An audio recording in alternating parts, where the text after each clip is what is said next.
it's me, Erin. Thanks for joining us on the More Love podcast. Do not tell Rebecca, but this podcast is about empathy.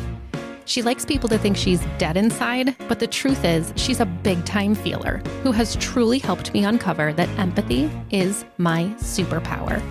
Oh, here she comes.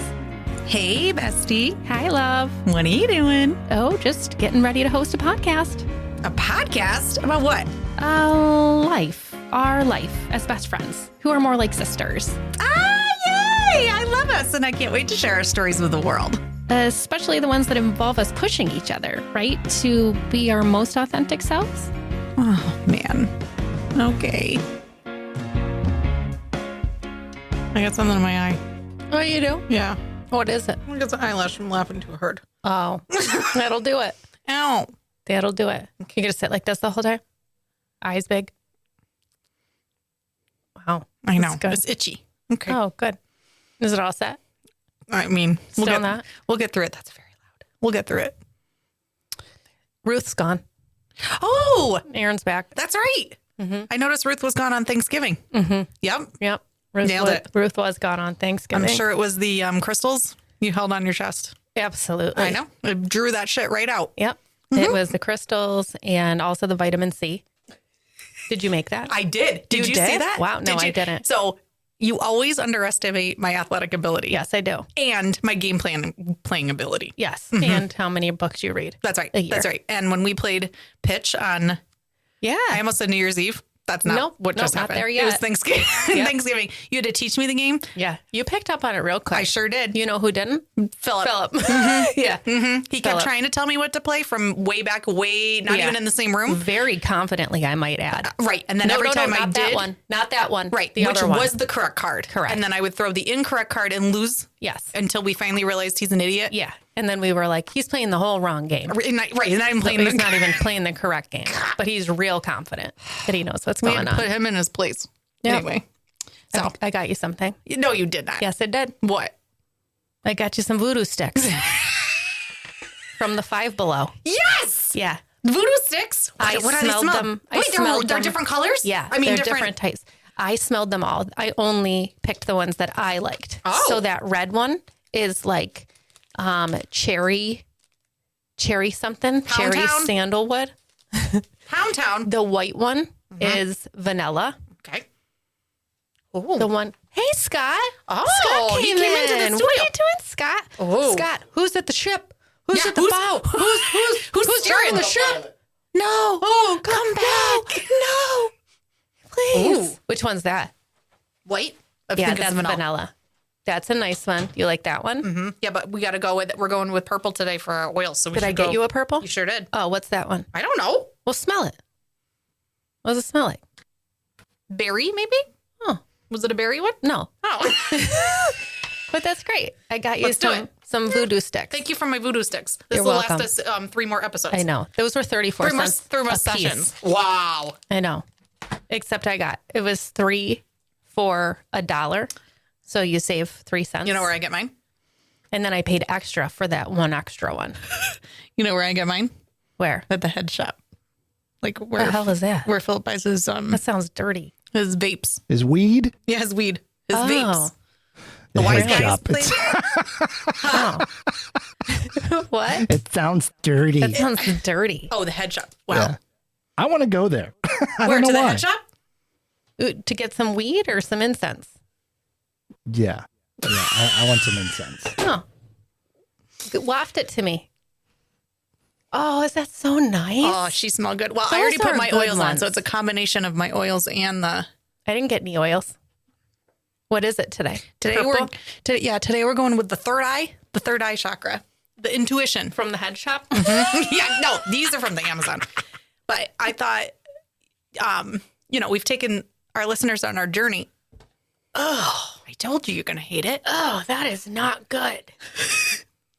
What is that? We've taken our listeners on our journey of roller coasterness. Oh, yeah. And we sure the hell have.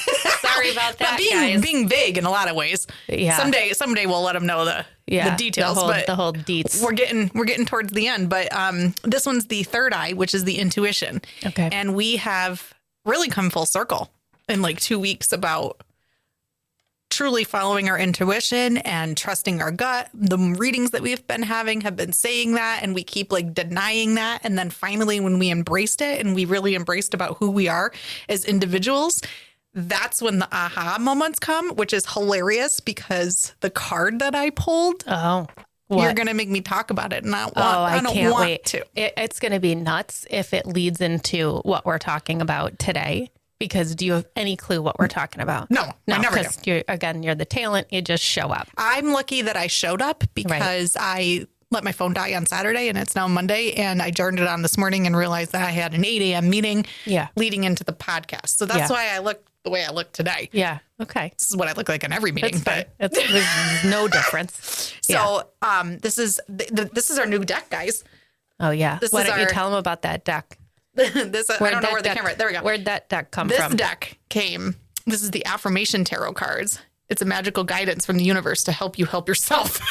And when did you get those? And I got these a couple of weeks ago, and I took them to our conferences, our tech conferences, where I made us wear matching outfits, and then I told everybody to come to our table for a tarot reading. And what did I tell you couldn't do at the table? Tarot readings. Absolutely. Did you do it anyway? 100%. And how many people showed up? At least 60 something. And did they want to hear about what we were selling? No. What did they want? Tarot. A tarot reading. Hey, they came to our table. It's fine. We got all their emails, and we'll be following up with them. And hey, remember this tarot card? Yeah. Time to talk shop. Got this picture of you. How are you how pushing is through that coming through? That? Yeah. So this deck is so cute. And today we got the 5 of Swords, which is a head porcupine. Yes. With a bunch of swords. They're all animals. And my favorite. And I always pick swords. I know. So I'm not surprised this one came up. And so I did a little reading. So since I was the master tarot reader, yes, I had to figure out what a sword was. Okay. So the beginning of the book says. Oh, yes. Right. The beginning of the book says a sword represents air, and it's the realm of thought and energy. Okay. So when you pull swords, it's because you have a lot of energy and you're deep in thought. Okay. Yep. That's why when Kelly up the street gave me my reading and I pulled 7 out of 9 cards were swords, she was like, ugh, there's heavy. a ton of mental anguish. Yeah. Yeah. Surprise, surprise. For being an incredibly empathic person, I spend a lot of time in your head, in the brain, which is the 3rd chakra, your intuition. Oh, great. Okay. You also pride yourself on your intuition being dead nuts right. Yeah. It's true. I know. Okay. So 5 of Swords. Okay. I'm going to read this and we're not going to talk about it. It seems you're experiencing some loss or defeat, possibly to the tune of I see things this way, but you see things that way, which means there is no our way. So I have to be on my way. Whatever the reason, it looks like there's nothing you can do to make things work. And you know what? So be it. You better cut your losses and move on and keep trying to force a circle be a square. If you're feeling isolated, it could be that you've scared people away with your stubbornness or tone taking. But no personal opinion is worth being branded a D-bag. So walk things back a bit and show some warmth. Remember, life isn't about being right. It's not about dying cold, forgotten, and alone. Here is our affirmation. I humbly accept loss and refuse to feel shame or blame. But if I accidentally do, I won't feel shame about it. I've never been a fan of infinite loops. I don't want to talk about it.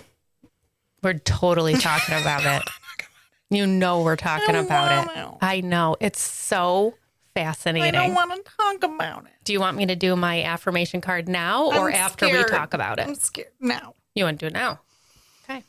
Oh, you don't even pick it yet? No. Oh, God. It's this one. Of course it is. Oh.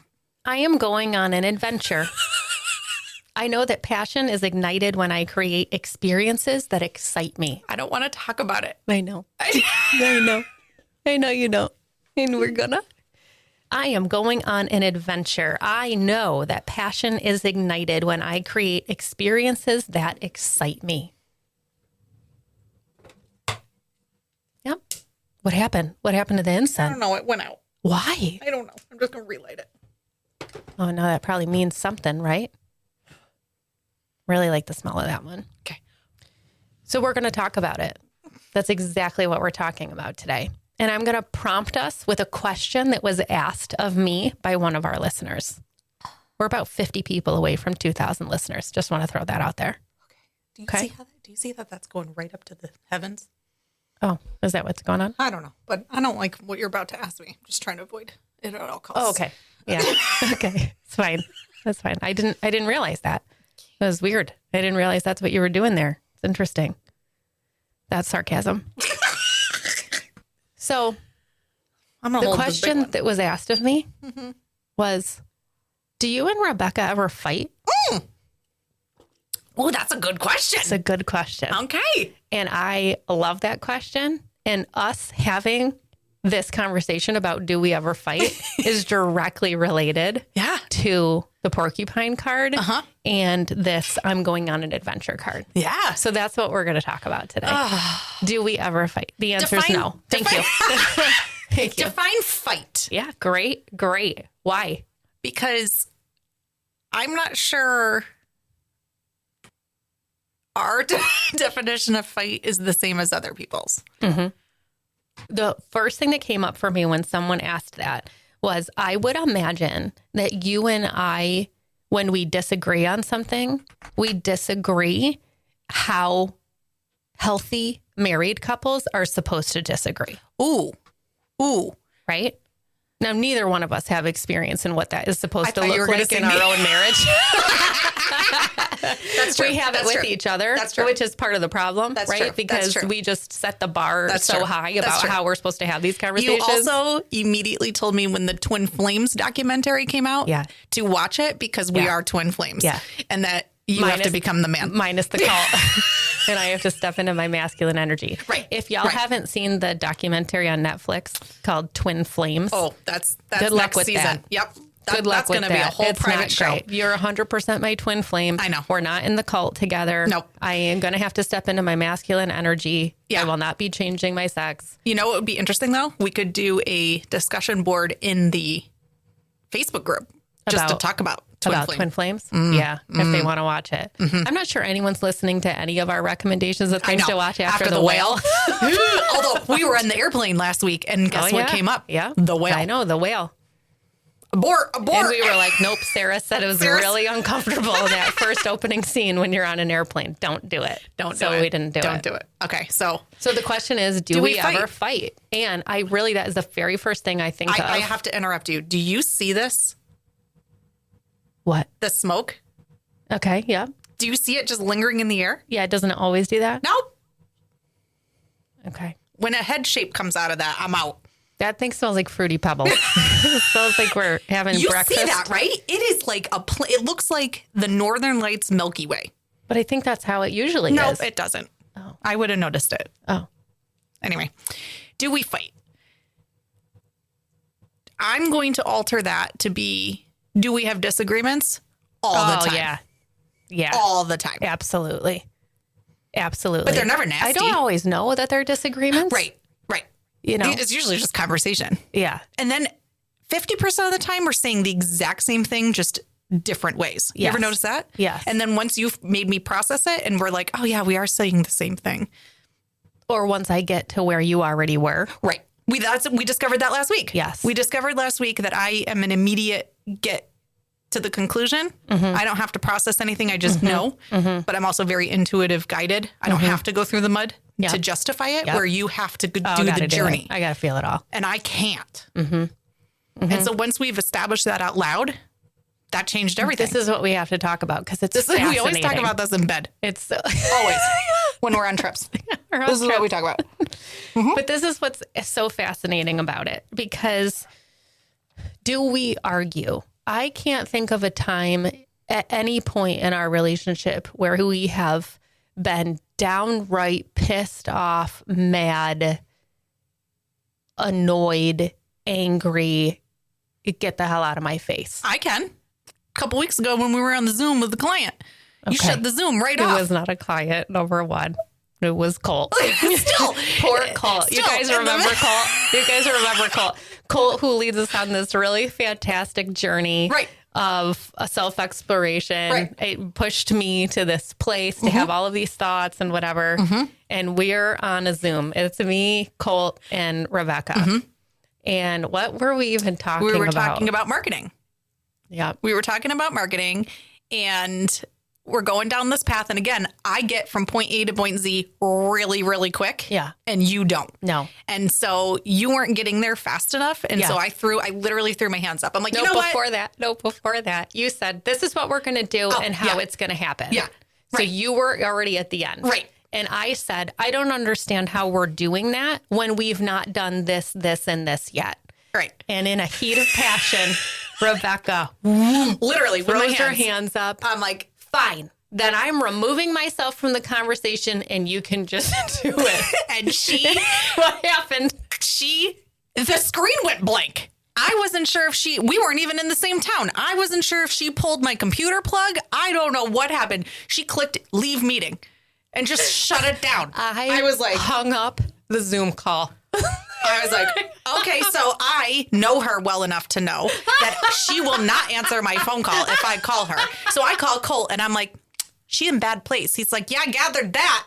Wait a minute. The best part is Colt had told us one meeting ago. Right. He's like, you and I were bantering back and forth about something, which again doesn't feel like banter to us. It's just a very normal, that's how we communicate, right? Yeah. And Colt, I was reading Colt as being like, oh my God, you guys are crazy. Mm-hmm. And Colt discloses to us in a beautifully vulnerable way that he's conflict avoidant. Right. And very uncomfortable. Makes him very uncomfortable when any type of conflict happens. Which he was perceiving as a conflict, even though you and I were just chit-chatting. Right. And so we had to then process that. And I had to be like, oh, so did that feel like it was? And he said, absolutely. And he disclosed some stuff about his upbringing and how arguments and if they were happening, what his response would be. Right. And I'm like, oh my God. So did you feel that that was a conflict for Rebecca and I? And he's like, not so much a conflict, but you definitely has a tone and an air about it where I feel uncomfortable because I'm getting, reminded of different points in my life where I didn't love that feeling. So he had kindly told us that he did not love conflict. Then here we are on this call. Legit. You're here. Right. I'm here. Right. You get pissed that I'm not there quick enough and I shut it down. Literally. I pushed leave meeting. Yep. In the history of it was like when you're in 6th grade and your boyfriend says something that you don't like, right? And then you're like, boom, I just hung up the phone. I hung up that Zoom meeting and I just sat back in my chair like, F it. Done. Donezo. And so you're right. You know me well enough. You could have called. You could have texted. You could have. And I shut it down. Right. I did this. Turn it off. Like I don't usually do. No, but you also know me well enough that I'm sure in that moment you had to sit with you, but at the same time you knew that I'm not okay. Not okay. Because I have to talk about it immediately. I do not like that. I am so I would rather go through the freaking mud with you and hear all the things and you be angry and call me all the names than sit over here and be like, I don't know where we both probably had the same reaction. Right. In that moment, you're like, oh no, I threw my hands up and I got whatever. Right. And I was like, oh my God, I just hung up a Zoom meeting. Right. But I knew I got to take care of Colt first. Oh yeah. So I called and everything was fine. I'm thinking about Colt. Right. I'm like, oh no, poor Colt. But I didn't have anything left. I know. It was bottom of the barrel. Yep. I'm like, I really hope that Colt can manage that and just knows us well enough to know that he's going to be okay. And then I found out you called Colt. I called him right away and he's like, it's totally fine. I know she's in a bad place. And I said, I do too. And I allowed my emotions to take over and supersede where she was at. And that was because I felt on a time crunch and I thought maybe I can rein it in and take it off your plate. It always comes from a place of, I want to make it better. Yep. And so does yours. So does mine. And sometimes they just cross differently. Yep. So it's not really an argument. So yeah. But so then I call Colt. I say that. And then I let it go because I have your calendar. So I know she's in a meeting. And I'm like, you can run. Oh, hey, Scott. You can run, but you can't hide. Scott brought that in because he thinks we're about to set off an alarm. I agree. See, you see it too, right? We're normally not this smoky. It's not okay. I don't know why. Do you want me to turn it off? Do you want me to? No, I'll just turn the fan off. Okay. What'd you say? Turn it off like a light switch. So I knew in that moment, I can't let it go. Yeah. I can't let it go. Right. So do I write the email or do I send the text? Now, can we be real clear of how fascinating this is? Rebecca's the one who doesn't want to process anything at any time until the incident happens. And then she's like, I need to talk about this immediately. I'm the one who wants to process everything always until I hit a point where I'm like, I am done. I am incapacitated in this moment. And then I have to shut it down. It's like a hypersensitive response where I have to go to the actual lowest. In that moment, we completely switch spots. Right. I go into shut down, not talking about it, zone in on myself, and you go to, I need to talk about this. But I also know you well enough to know that that's going to be short-lived, and then you're going to have to talk about it. Yes. Yep. You wouldn't be able to let that go. But I also know you well enough to know that you would turn it off. And I'm pretty sure we had a podcast later that day. And we just walked in like, I can't remember. I mean, I have to go back and look, but. No, I was on a meeting. Because you had my calendar. You can run, but you can't hide. Right. Because you have every moment of what's happening in my life. Right. And then you sent me text messages. Yes. And you said, I know that you're in a place. And I know you're really in a place because you didn't call me. Right. Immediately after it happened. Right. And you basically were like, it's fine. This is okay. We're okay. I'm coming from a place of just wanting to care. Right. And I was on a meeting and I knew in that moment, I have to respond to her right now because she's going to start to reel. And but so I didn't want you to do that. I know, but it allowed me to come out of my place. Again, this is why I said this is how married couples are probably supposed to argue. That makes so much sense. Because I care so much about, even though I'm in a place, I care too much about you to let you be in that place. So I then respond and say, it's fine. It's going to be fine. Right. I'm like, we're both just in it right now. Yeah. We're just in it. Yep. And it's, whatever it was totally fine. And then we moved on. Like it was totally okay. Yep. Right. Yep. After that point. That's one example. Another example is when it was over the summer when, again, it wasn't a fight. It was speaking different languages. I don't know how else to put it, but I was going through some issues with my youngest daughter that were very similar to experiences you had with your own child over time.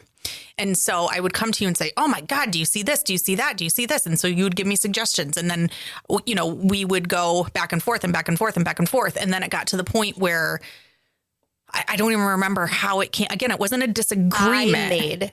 I started to hone in on, because I care so much about you and what's happening. Why is the doctor doing this? Why is he recommending this medication? This doesn't make sense. This is what the problem is. And you took that as, God, I'm just doing everything I'm supposed to be doing. I don't feel like I'm doing everything correctly. And now I feel like I got to go back to this doctor because now I'm second guessing everything. I also, in that moment, realized that A, you have experience, and B, you're a pseudo doctor yourself. So you have a lot of training and just knowledge in this area. So the questions you were asking me, I'm like, I don't know. I never would have thought to ask that. I go, why aren't you just coming with me and asking the questions? And I'm not asking you. Right. I'm talking to you as if I'm talking to the doctor in the room. And I'm like, why are you yelling at me? Yeah. What did I do? Yep. And so in that moment, remember what I did? In that moment, I said, I just got to take a pause from this conversation right now. You're responding in a very different way. I need to know what that response is about. Right. There was no judgment on it whatsoever, but I need to know, what am I saying or doing that's triggering you right now? And I had to step back and go, I didn't realize that's how I was responding, but let me think about that. Because what you're saying about it in the moment. Yeah. And you were like, this is what I think it is. And I'm like, that makes complete sense. Yeah. And so we're able to identify in that moment something shifted. We then will talk about it, but it's not coming from this overly personalized, taking it personal place. That's the only thing I can pinpoint that's different about us than is different about other relationships or even our own marriages, is it's not wrapped up in the self of what I need to preserve in order to keep myself safe in the conversation. And it's not wrapped up in how can I be right. Right. It's from a place of, oh, interesting. Yes. This isn't normally her. what is it that I'm doing that's putting her in that place? Because one, I don't want to do that.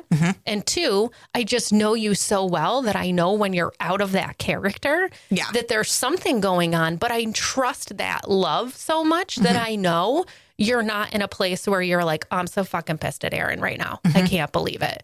You're pissed at the situation. You're pissed at my tone. You're pissed at whatever, but it's not a personal attack of you being pissed at me. And maybe that's the key. Maybe it's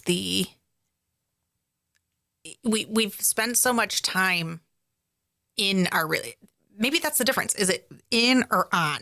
We've spent so much time in the relationship, really getting to know each other and really understanding and honoring that and feeling that all the way through, that really doesn't allow a whole lot of room to get mad at each other because what is there to get mad about?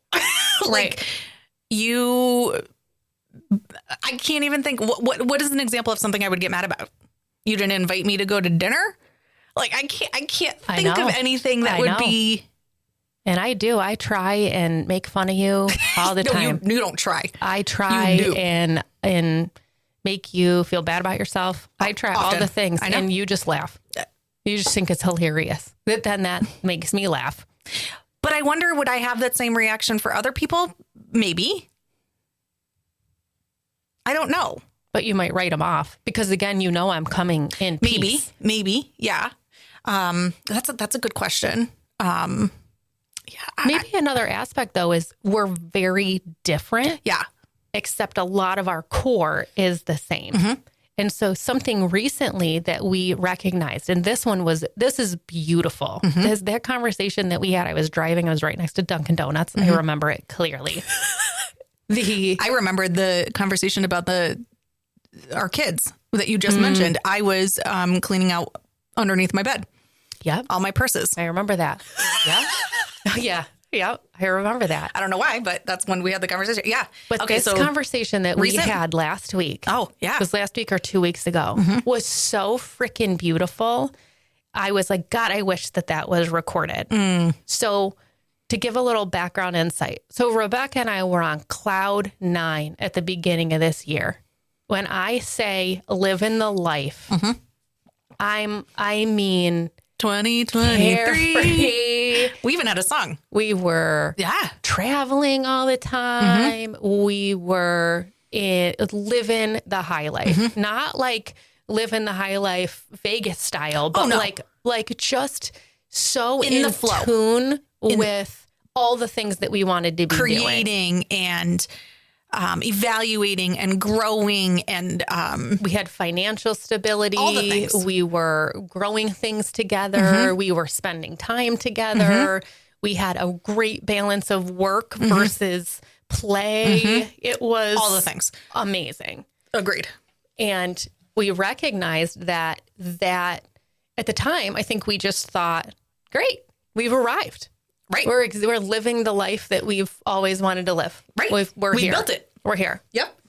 And then over the course of the year, slowly but surely, some of the things that people have heard us alluding to on the podcast is that little pieces of that started to change or chip away in some small way, whether that was the closing of the charity, whether that was things that were happening in Concern Center that were really like me being led down different paths that I maybe wasn't fully on board with, but thought that I had to do because I was getting guided and mentored by people who had done this way more than I have. And slowly but surely, these things started to sort of unfold in these really interesting ways that we had to keep bobbing and weaving and changing sort of what some of that dynamic looked like. But I want to pause you real quick because that was also the birth of this podcast. Agreed. Because we started honing in. We've always been the people who have the conversations. I remember years ago when you were at U of R and I was who knows where.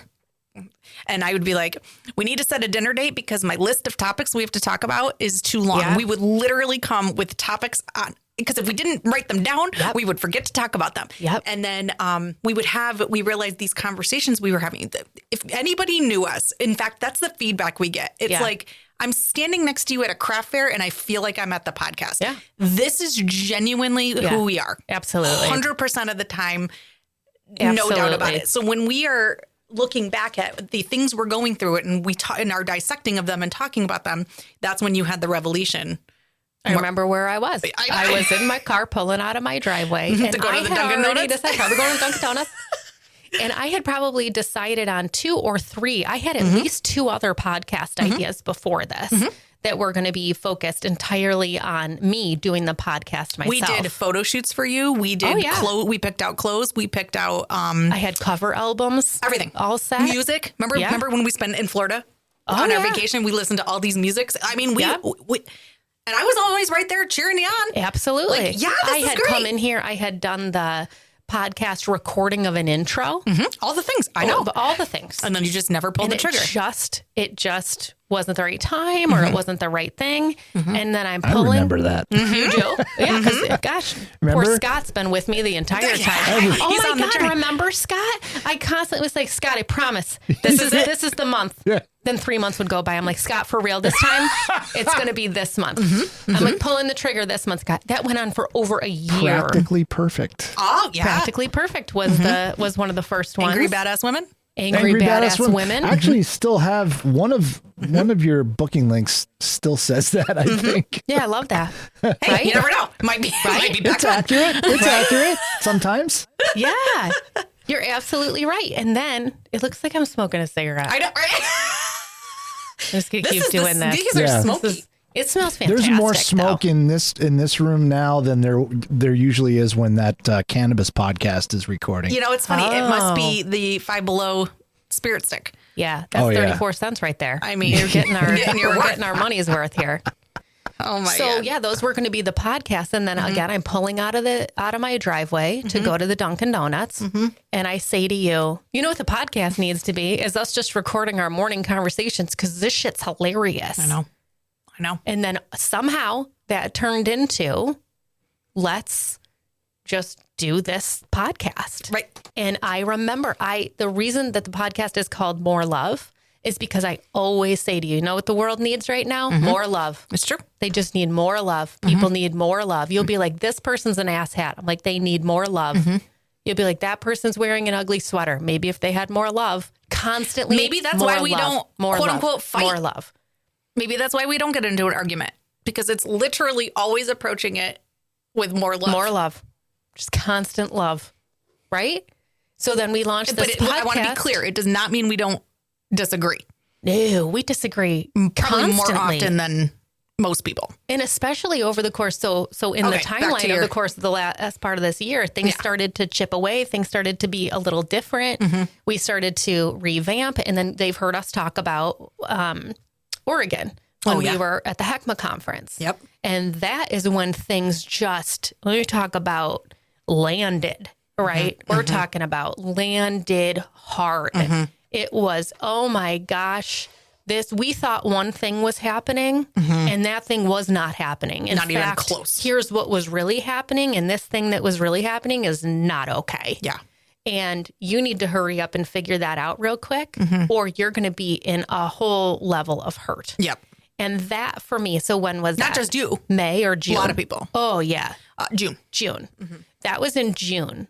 And that started, you would have thought that was the beginning of the end right there. That started this railroad of monstrosity that has happened up until it feels like today.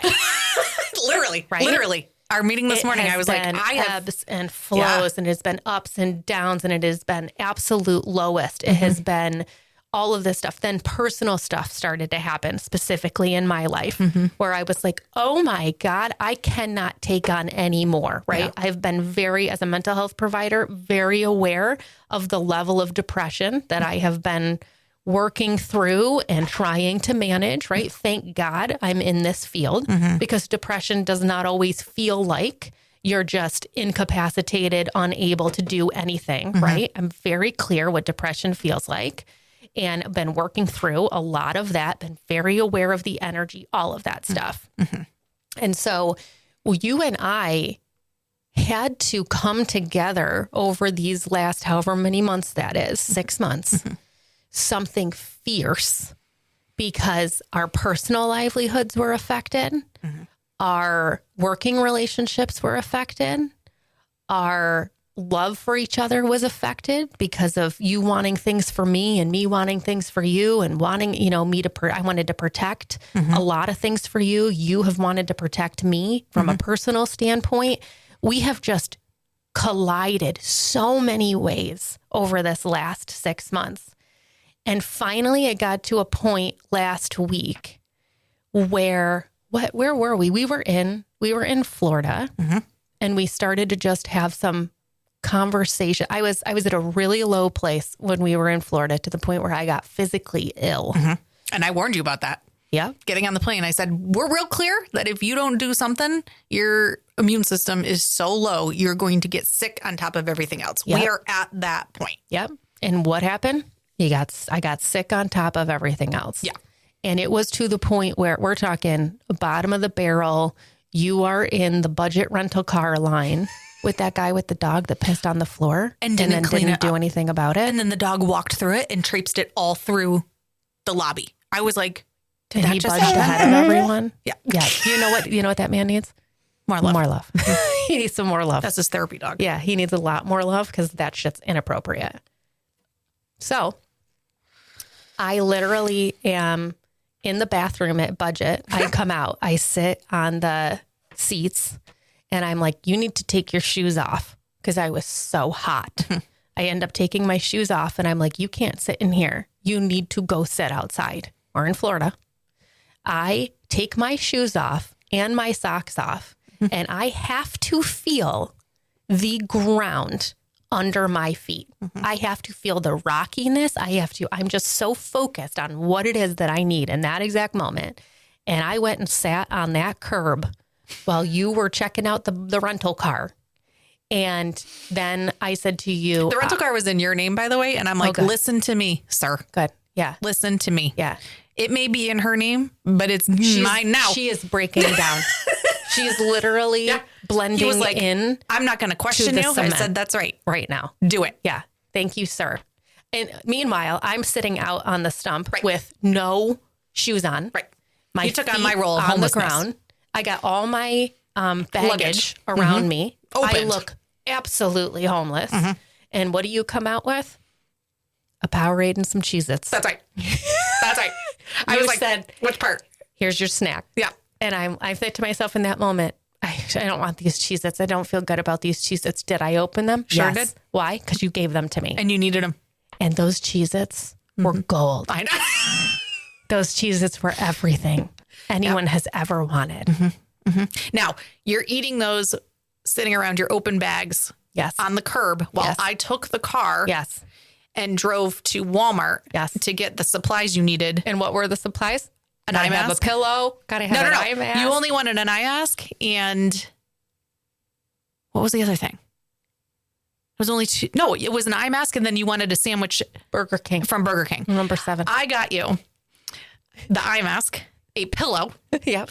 I got you snacks. Yep. More Powerade, I think, and water and something else. And then I went and got you your Burger King, but you had a very specific demand for the Burger King. Yeah.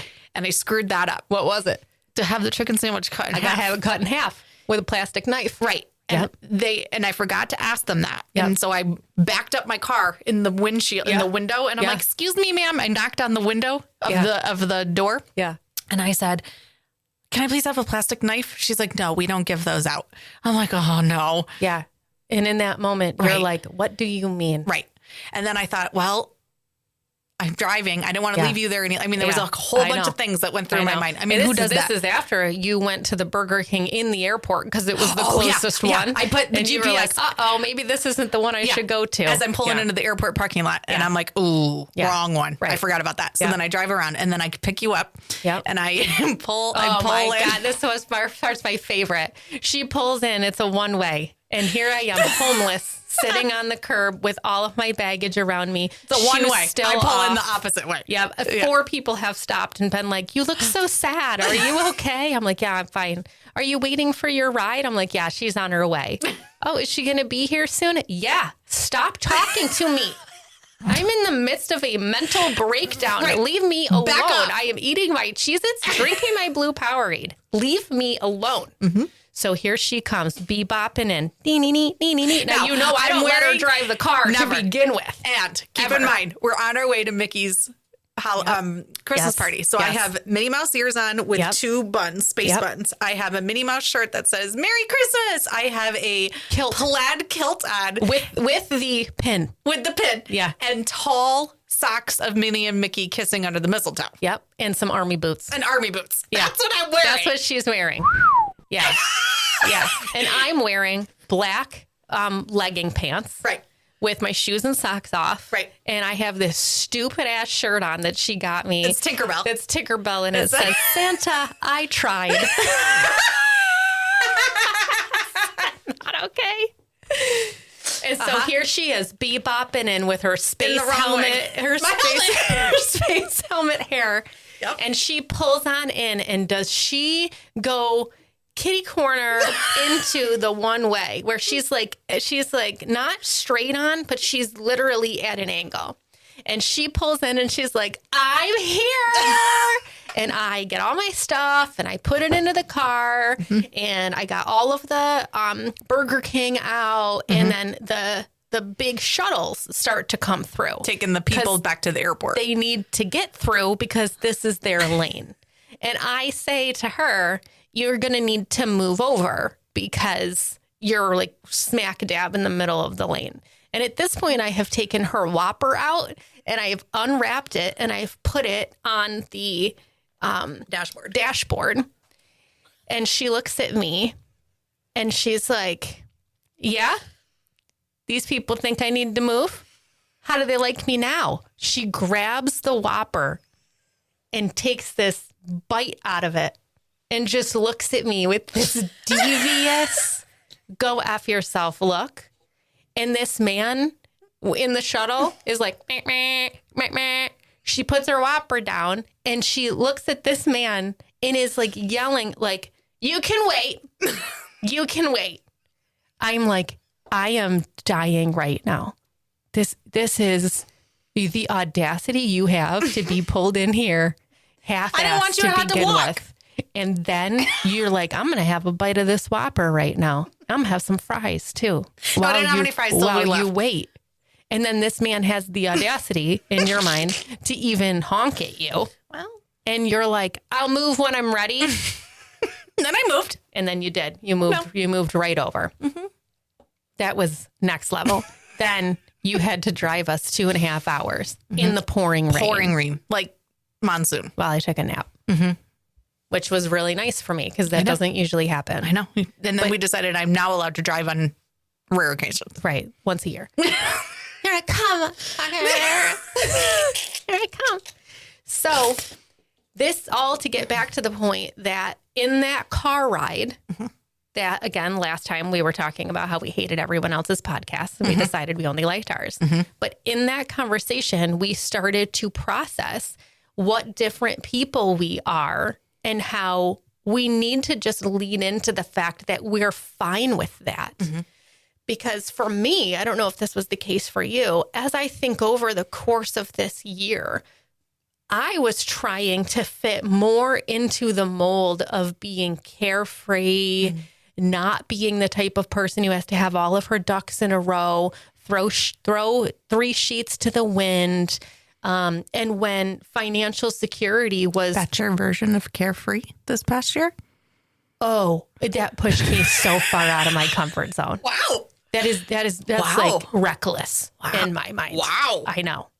But when I think about it, that's what I'm doing because my financial stability was there. I had the freedom to be like, okay, this is what we're going to do. This is really great. You know, we'll figure it out. And if you look back on it, some of what you were trying to do was to push yourself into a mold of doing things and being things because you wanted to be there for me. not because you loved doing that work, not because you were so excited about working these particular hours and doing these things, right? And so last week when we started to have this conversation, what was beautiful for me was I'm like, some things that were coming up for me in those conversations, and they're weird things that were coming up. I'm like, I'm having a reaction to, what was the first thing I was having a reaction to? I just remember you saying it was a fear-based reaction, but I don't remember what the exact... It was, I think it was trying to figure out how the pieces were all going to come together as we reached the end of the year for your jobs, for my jobs, for the security of all of the stuff that was going on. And I remember saying, we have all of the pieces. We need to put all of the pieces where they need to be and get rid of the excess and do what we need to do with people who no longer are suited in those particular roles. But I remember saying, I'm just having a very strong fear-based response. And when I get to the heart of that fear base, my concern at the end of the day is it's going to pull me away from you. And you were like, interesting. And I have not thought that way or felt that way at all. And I'm like, that's fascinating. And I said, even something that when you are so opposite of me, and I've been able to embrace that for so long and see that as such a strength in my life, I started to establish a great amount of fear about how different your life was going and how you were making your choices versus how I was making my choices. And I was afraid that you making your choices about what comes next in life for you was going to be so different than me, and that we were again going to go so far away from where we were at the beginning of the year. And that realization that I remember it was when we were in the airport and I said, as we're walking through the aisle or whatever, I say, it's so fascinating to me how different we are in our decision making. I'm looking for the for sure thing. I'm looking for the consistency. I'm like the state retirement plan kind of girl, you know? I'm like, you put that 3% in. I'm like, I don't even know what you that put is. That there. You're like, what the hell's a retirement plan? You are my retirement plan, right? But I'm like, I feel so much more comfortable when I'm in that place. And I think it was about this job that you're interested in. And you were like, nope, hate it, don't like it, doesn't feel good in my soul, not interested. And I'm like, oh my God, we need to give it some time. Here again, you've arrived at letter M. I'm still at letter B. And I'm like, let's allow it to trickle out and see what happens. And you're like, okay, should I just cancel it? Because I'm not really sure. Right. And I'm like, I have a fear-based response that you're going to have almost a visceral reaction to the types of decisions that I'm making. And I'm noticing myself have a visceral reaction. I'm going to have what you're worried I'm going to have one? Yeah. I was worried that you were going to be like, okay, go pick safe. Go ahead. Go ahead. You go ahead and be safe. Which is ironic because that's what you thought I was going to say a couple months ago when you called me. You were you fully called me for confirmation that you were going to tell me the opposite. You wanted me to talk you out of it without telling me that. You were just like, I got to run something past you. And I said, absolutely, that is it. And you're like, I do not understand. What do you mean? Now I'm confused. Right. So then we had to process that. Right. But for me, it was so clear. Yeah. And I have this fear that you're going to be like, well, is that what's going to make you happy? Great. Go ahead. Go ahead and do it. You think that's what's going to make you happy? Okay. Go ahead. Right. And then I, being an incredibly empathic person, will start to pull that in and be like, okay, maybe that's not what I want. Am I okay? Is this what I want? Is it not? Do I really want to do this? Should I do something different? Because deep down, I love the carefree parts of the ebbing and the flowing. And I just don't have the personality to allow all of those things to come together when they're messy. But that's why, for me, it's so clear. For me, it's so clear. And that's why I didn't have the same reaction you did, because I'm seeing the choices you are making are right in line with you. And for me, they are enough wiggle room for you to still cast your nets, but still be safe, right? Where I'm very clear what you're not going to do. That, if you went down that path, I would have said, that's safe. But here's what it is. because I'm so black and white. Right? I've heard you say before, we're not doing higher ed anymore. We don't do higher ed because higher ed is too restrictive and your influence is bigger than that. And this is what you need to do. I don't pick my words instead. carefully.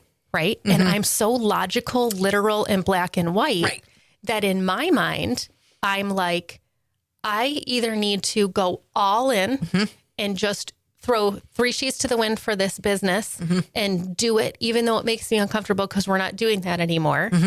Or I have to go back to what I know. Being comfortable with what I'm doing in a workplace and then managing all of the concern center things on the side, with a group.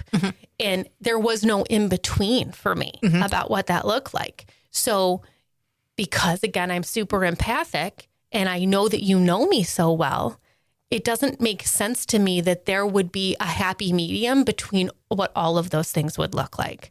So then I feared that you were going to be like, okay, we are nowhere close to being on the same page. I'm going to go do my own thing over here. You're going to go do your own thing over here.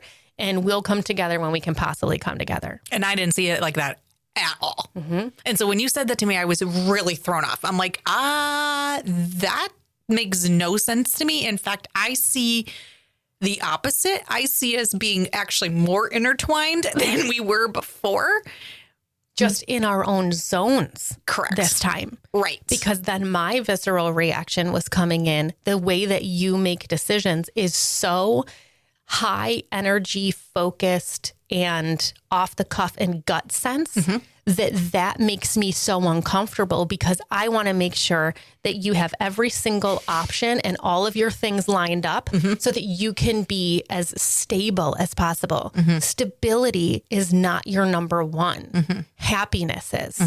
Stability is my number one and happiness is a close second. And so the point of all of this is to say, if we had not been able to talk about that, and you and I both came to the same exact conclusion separately because you had a conversation with Kelly up the street that I didn't know that you had. Right. And that day at Wine Club, that night, because I was at home by myself because I was sick and she kept coming over to like drop me off the wines. One of the things I said to her is, you know what? I just feel a great sense of relief that I think I was forcing Rebecca to do things. And you and I had not had one conversation about it. I said, and she didn't tell me that she had a conversation with you. So it'd be fascinating to hear her view of this because we both came to the same exact conclusion. I said, I feel like I'm forcing Rebecca to do these things that are just not her love and her passion. And she's going to do it because she cares about me. But at the end of the day, she just doesn't want to do it. And she doesn't love it. And she wants to be doing these other, pull all of this stuff together things. And she's like, so it sounds like you're feeling sort of a sense of relief associated with the fact that Rebecca gets to be let off the hook and you guys get to focus on your friendship instead of focusing on all of the ways in which it needs to come together in a different way. That very next day is when we're having a conversation. And what do you say to me? I don't love doing XYZ. And I think that I'm doing it because I care about you. But at the end of the day, if I really have to look at it, I have a really hard time doing things that I don't like doing. That could not also be any further from me. I will do it because someone told me it needs to be done. I might hate it with a passion, but I have a commitment. I've told people that I need to do it. People are counting on me, right? I'm going to do it regardless, even if I hate every second of it. And what we had to come to terms with is neither one of us are right. It's not about rightness. It's about seeing each other for who each other is, what our strengths are, what we love to do, and then embracing that and figuring out how do we put these pieces back together in a way that is authentically us and gets us back to the feeling that we had in the beginning of 2023. Because it's still building. Absolutely. And I think that's the part That's where your fear base was coming out of. It was like, if it doesn't look this way, then we're not building anymore. Yep. And because I don't think like that, I was like, that really surprised me. I was like, I am very, maybe I made a lot of, done. Maybe I made a lot of assumptions here. Shut the chapter. Shut the chapter's done. Moving on. Next chapter. Right. Looks completely different than the first chapter. And I'm like, I don't see it that way at all. In fact, I'm building my life to make sure that these things are a priority. Yep. And you didn't see it like that. And that's what you had to say. Right. And you said to me, "Oh, I don't see it that way at all. Here's what I see." Right. And my thought was, "Oh, right." And then all of a so sudden we're it clicked. still doing this. We're still doing this. We're doing this thing. At It just least I looks was. a little different. Maybe you're again. not anymore. But I still am. Right? Mm-hmm. And so when people say, "Do you fight?" When you pick up that card that is the porcupine with the swords, right? That is talking about the death of something and the growth of something else and feeling I see sort of the things ending. this way. You see them different. Yeah. So it must be different. It must be. Yeah. We have to just be such separate people that there's no possible way that we could come together, right? When I get this card that says I'm going on an adventure and it says passion is ignited when I create the experiences that excite me. My biggest aha moment in all of this is that in the process of getting as close as we possibly could be to each other, we tried to enmesh ourselves to be what the other person needed. And the reality is that all we need to be is authentically who we are and then make that work to our advantage. And that is the magic of what we do differently than 99% of the world. Relationships. Absolutely. Yeah. Yeah. But the empathy in me, the highly empathic part of me, felt like I had to cross over and be the things that I needed to be for you. And I had to sacrifice things that I really liked or felt or wanted to be the case because I would prioritize my relationship with you above all else. Which is interesting because I didn't realize that I must have been giving that strong of a energy or whatever, that you needed to do that in order to serve me. I don't know what else to say. Well, here's a great example. Well, it took 7 years for you to finally come to the dark side of recognizing that it's time to leave higher ed, right? To you, that probably means we're just going to do something different and we're going to see what that looks like. Right. To me, it is, we're all done with higher ed. We're never going back to higher ed again. And all we're doing is Concern Center for the rest of our life. And if Concern Center doesn't work out, then I guess we're going to have to think of something else because it's not higher ed. Interesting. And that's not what I meant at all. I just Because meant I'm so you need to drive your literal. life. Yes. Right. Drive your life. What does that look like? Where are your passions? How can you infuse your passions and a work-life balance that's going to make you super happy while still impacting the world? Yep. That's what I meant by that. And that's what we talked about that one day in the hotel room when I was like, you know what we really need to be aware of is I'm going to listen to what you have to say as literally and wholeheartedly as possible because I trust you so much that if you tell me that something needs to happen in a certain way, I'm going to take that as gospel truth and that I need to work toward that.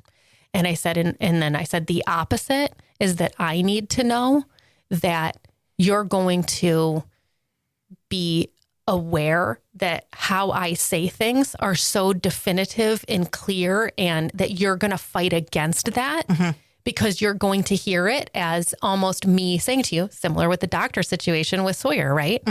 You needed to say this. Why didn't you say this? You need to take that job interview. Why wouldn't you take that job interview? And so we have to both be so aware of who we are in communicating with the other people because we communicate perfectly from our own stance. Right. It's understanding how the other person interprets that. Right. And I think so important. I think that's the skill you bring to the table because you're like, wait a minute, we need to stop because I need to dissect this because what I'm hearing is blah, blah, blah, blah, blah. And then I'm like, wait a minute, that's not what I'm saying. And so if you didn't, I don't have that skill.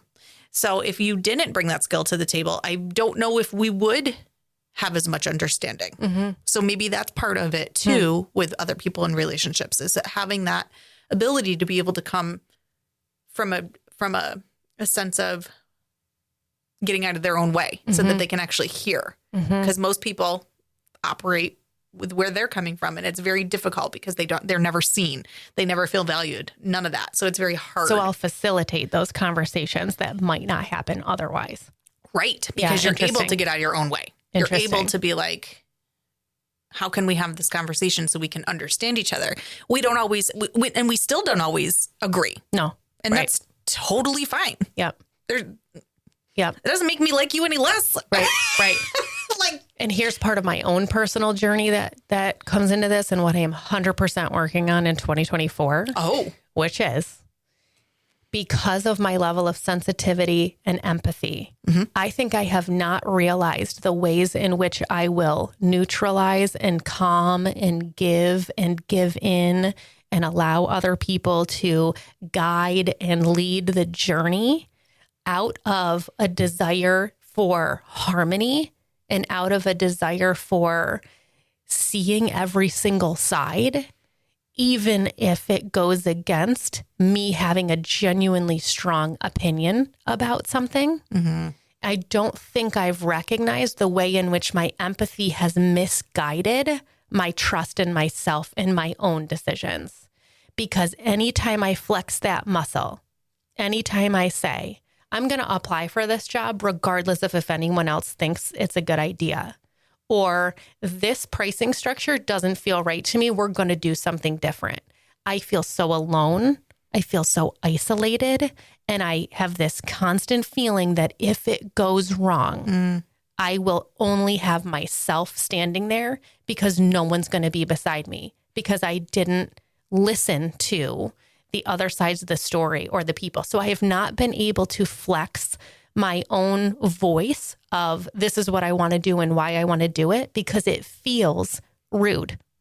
It feels unfair. It feels like I'm not taking other people's thoughts and opinions into account. I have to find out what the line is between Erin being herself and trusting herself and not constantly having to take in the thoughts, feelings, and opinions of everyone around me to make these decisions because it's what's going to make everyone else feel more comfortable. It's genuinely uncomfortable to me to make a decision that goes against the norm, even if I feel it in my gut as being right, because I fear that other people are not going to feel seen or heard in the process. And you can list times in your life that you've done that. Yes. Okay. I mean, I can relate to that very much. Oh, you can? I've shared with you numerous examples, big, like ask the pendulum type of examples that I have made decisions. Like we talked about it in the car. I have made very big life altering decisions based on other people's thoughts, feelings, opinions, those kinds of things. And that is what has allowed me to realize who I am and be okay with it because I sat so hard in those feelings, those emotions, that non-authentic place that just felt terrible. And I don't like feeling like that. And I spent so much of my life doing that I finally was like, I'm not doing that anymore. And I had to make the shift. But that's also, it can be isolating because I don't think the same way that a lot of people do. And so a lot of people have feelings and opinions. I mean, right down to how I raise my kids. And that's fine. So oftentimes I just smile and nod and say thank you and then do nothing with what they give to me because. But that's why you have people in such different categories. Yes. Because when it comes to me and when I'm the one who starts pushing back, for instance, on this job, and I'm like, you really need to think about it, right? You get your porcupine quills up, not because you disagree fully with what I'm saying, but because you know that there's truth in it because I love you so much and you're fearful that my point of view or thought is going to take you away from the one thing that you want to be so boundary driven that you care about the most. And that was part of the conversation where I said, I need to be aware that my definitive nature is going to back you into a corner. And really what I need to say to you is, whatever decision you make is 100% the right decision, and I'm going to support you regardless. But I need you. The whole reason I talk to you about things is because you are going to approach it from a very different angle, and I need to hear that and then take that and mesh it up with my point of view, go through the process, as much as I hate doing it. I know. Because at the end of the day, that's the right decision. The decision is using all of the information. But how I do that matters. Because if I say to you, you're such a freaking idiot. You're literally going to get rid of this job before you even apply for it. You do say that, but it's fine. I do. But what happens to you? You're not like, oh my God, you're absolutely right. You're like, yeah, I am. I am gonna. Because it's not in line with what I want to do. Right? That's what happens. Right. But if I came to you and I was like, listen, there's two sides of this. Go ahead. How would it feel to you if you just dropped it and was like, I'm pretty sure this isn't going to be it? Because you want to know what the answer is at the end of the day? You were 100% clear that you had to go through with it regardless because you needed to know. Absolutely. It didn't matter what I thought should happen in that, but I need to facilitate that conversation as opposed to constantly saying to you, okay, yeah, why don't we call them and cancel? Call them and cancel. And because I do believe in hippie voodoo stuff, I do deep down embrace, I'm always an open book. So if things come my way, in my mind, that's not a fluke. If something shows up or I'm introduced to something or get called out of the blue or a connection of a connection of a connection, somehow, some way it's meant to be in my life in some capacity. Right. And I very much believe that. So as much as I might be resistant to this concept, that concept, this idea, it was still presented. So it still has to be taken in consideration because when I look back, and this is what Kelly up the street and I were talking about, she said, do you ever get the Wheel of Fortune card? And I said, no, not that I remember. That I feel like that would have been a joke. We would have laughed about it or something. Yeah. And I said, no. And she goes, See, please. Yeah, right. Yeah, right. She's like, I'm really surprised because I told her my entire life story. Like it was probably 4 hours worth and I left out most of it. Not okay. And the funniest part is she's like, I am dying. She's like, because I've read your timeline on your website. Oh, yeah. And she goes, I'm it's all coming together. Yeah. And I said, yeah, well, none of it's a lie. Yeah. And she said, well, the reason I ask about the Wheel of Fortune is because your life is just one cycle after another. She goes, it's the same cycle. You just insert different things. And I said, it's so funny you say that because reality is all the jobs, the people, the opportunities, whatever have been my most amazing core memories have been those things that have come out of the blue. And I said, I got to trust that. I got to trust that because at the end of the day, God, whomever knows the path and I just need to trust it. And that's the difference between me and you. Yep. I'm very trusting with that. I'm very much like, well, I'm going to still be me. That's the other thing. I'm not going to be somebody else. I'm going to show up authentically me. I'm going to, what you see is what you get. And if you don't like it, y'all got to be honest with yourselves because I'm not putting on a show. I'm not going to show up, look in a certain way or act in a certain way in one form, whether it be a dinner meeting or, going and meeting your colleagues or whatever. And then the next day, show up different. It's just not who I am. Yeah. Just like you are very consistent. I am very consistent. Yep.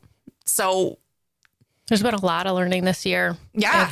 It's been actually really cool. I mean, now I can say it's been really interesting. I didn't feel that way the last couple of months, but it's definitely in this place. Well, it's also the first time you really experienced some sort of, not hardship. That's not the right word. Just, chaos. Yeah. Uncertainty. Incongruence.